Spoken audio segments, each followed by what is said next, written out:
The dense, suffocating jungles of Vietnam presented American forces with an invisible enemy that turned the very environment into a psychological nightmare. Every single step taken on a patrol could mean instant agony or death, thanks to an ingenious and terrifying array of hidden, low-tech weapons. Today, we are looking at 8 jungle traps that broke the mind of the American soldier.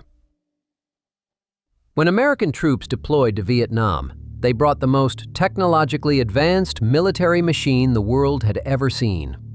However, the Viet Cong and North Vietnamese army knew they could not defeat this industrial juggernaut in conventional warfare. Instead, they embraced a brutal strategy of attrition and psychological warfare, utilizing the dense jungle to their advantage. They aimed to bleed the American military slowly, destroying the morale, confidence, and sanity of the individual infantrymen. The jungle itself was weaponized. A routine patrol was transformed into a nerve-shredding ordeal where death or dismemberment could come from any direction. The constant paranoia of scanning the ground, trees, and brush for hidden dangers caused an immense psychological toll. Every rustling leaf, snapped twig, or unusual mound of dirt triggered an adrenaline spike that slowly wore down a soldier's nervous system. The sheer exhaustion of maintaining this level of hypervigilance day after day, week after week, was a weapon in and of itself. The most infamous of these psychological weapons was the classic Punji stick pit. Though brutally simple, its effectiveness in causing widespread terror was unmatched. The trap consisted of a camouflaged pit dug into the jungle floor, often along known patrol routes.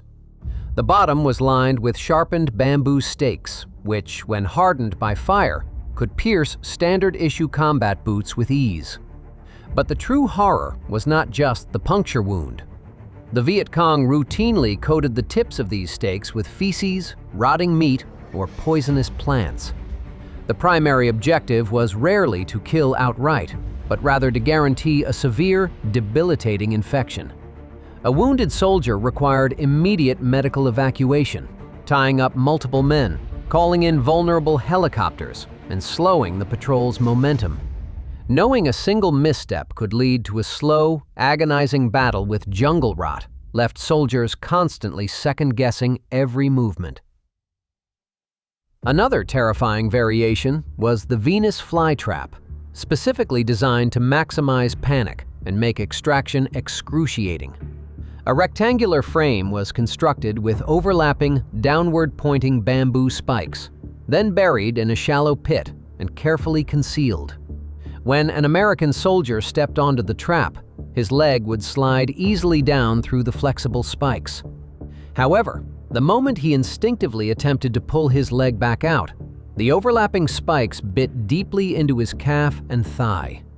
The harder the victim struggled, the deeper the stakes tore into his flesh. Extracting a soldier was a nightmare.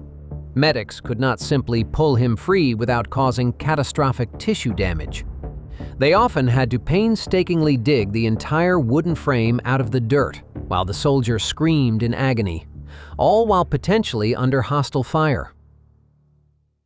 While traps on the jungle floor demanded constant downward vigilance, the Viet Cong ensured that danger also came from above. The swinging mace trap was a brutal medieval concept adapted for the canopy. The trap consisted of a heavy log, or a large mud sphere, studded with deeply embedded bamboo spikes, or rusted metal shards. This massive weight was hoisted high into the trees and tied off with a cleverly hidden tripwire stretched across a trail. When a point man snagged the wire, the mechanism released, and the spiked mace swung down like a deadly pendulum. It typically struck victims in the chest or head with bone-crushing force. This sudden attack forced infantrymen to simultaneously scan the ground for pits and the trees for tripwires, accelerating their mental exhaustion. A similar horizontal threat was the bamboo whip. The Viet Cong would find a long, supple bamboo pole growing near a trail. strip it of its leaves, and attach razor-sharp spikes to one end. The pole was bent back under immense tension and secured to a trigger mechanism connected to a tripwire.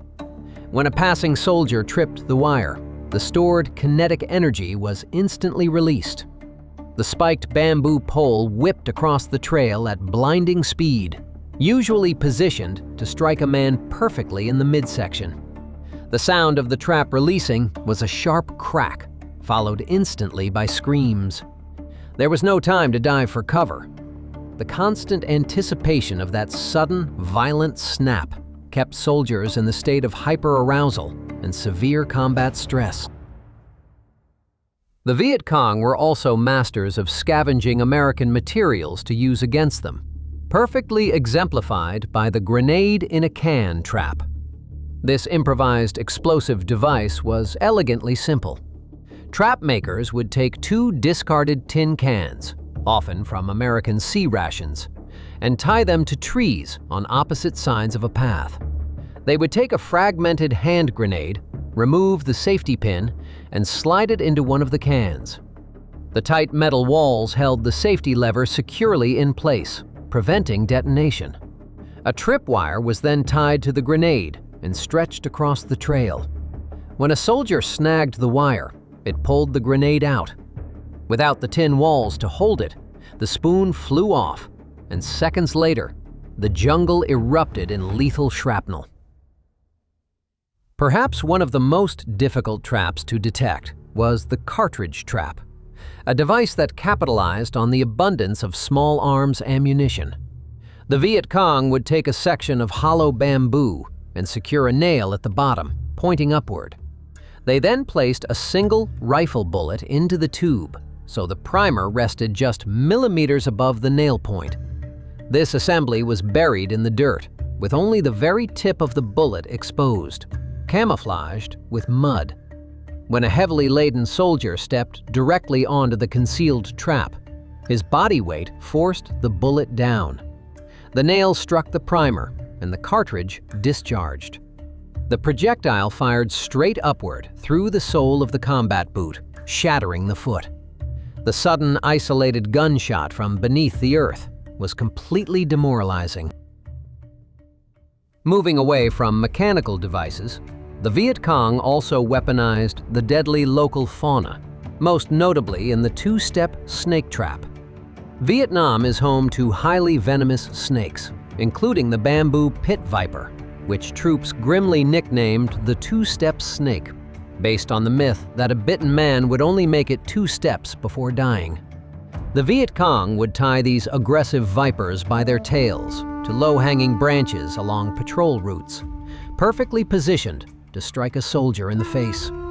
They would also hide live vipers inside underground tunnel networks to ambush American tunnel rats. In some macabre instances, retreating forces placed venomous snakes inside the packs of their own dead, waiting to strike soldiers searching for intelligence.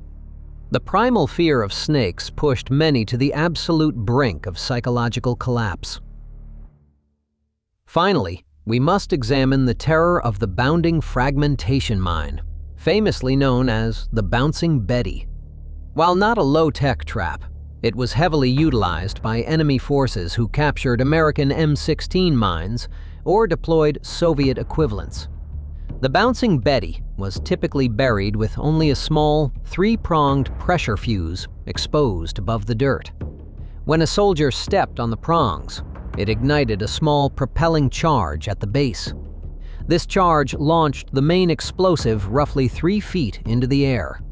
A fraction of a second later, at waist height, the main charge detonated, sending thousands of jagged metal fragments ripping through the air in a 360-degree radius. The psychological horror was rooted in that tiny, agonizing delay. A soldier would hear the distinct pop and know instantly what was happening, but have absolutely no time to react. The sheer randomness of where these mines were placed meant that perfectly safe-looking trails were suddenly transformed into zones of absolute carnage. The psychological scars left by witnessing a fellow squad member fall victim to a Bouncing Betty were profound and long-lasting. Which of these terrifying jungle traps do you think was the most psychologically devastating? Comment below with your answer, and make sure to subscribe to the channel.